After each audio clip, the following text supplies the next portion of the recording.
nachádzam sa zo Zlín a idem vám to tu poukazovať. Viete, ak sa bude po česky korytnačka? Želva. Išli ste po takomto moste, pozrite taký labium. Pod nami pôjdete všade ptáky. Dali by ste si? Ne, ale to je husté, jak je jo. Nic iného je vůčet. Vedeli ste, že veľvoj po slovensky je ťava? Dva hrdý. Videli ste ešte niekedy takto blízka raje? Ja ešte nie.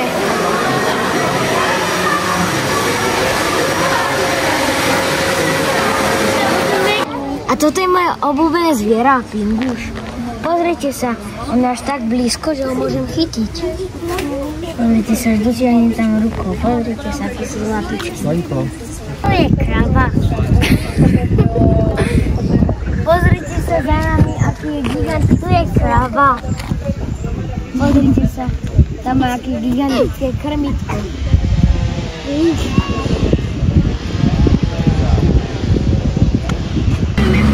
Pozrite sa, v takomto zebrom vláčiku. Pozrite sa, v takéto zoologické a akorát ideme. A napíšte do komentárov, či máte radi zebry. Tu za mnou sú kapibary. A pozrite sa, ja ich tu nevidím, ale písali, že tam sú kapibary. Pozrite sa, vidíte ich niekde? Ja veru, že nie. Pozrite sa, títo kapry si to hneď smapnú a aj žaby, pozrite sa. Aha, kačka, pozri sa, hop. Hop, všetci bíli sa. Aha, ja sa to bílim. Ale mega veľa, nám pozrite sa, aké farebné papagáje, jak tu škriekajú. Pozrite sa. Ako sú pekné farebné, tu majú aj vodu. Počuli si to?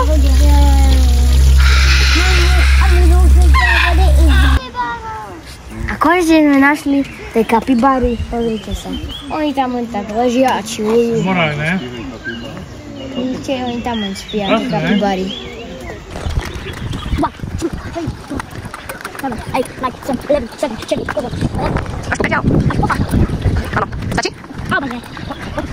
Stačí.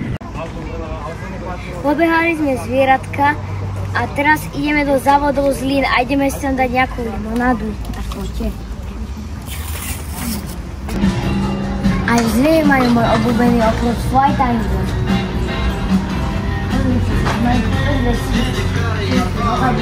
A Flight kráva. Kráva.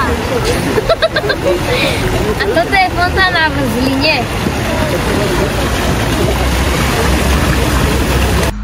Tento deň už je u konca a ja sa už teším, keď vydám ďalšie video. Teším sa na vás a čaute.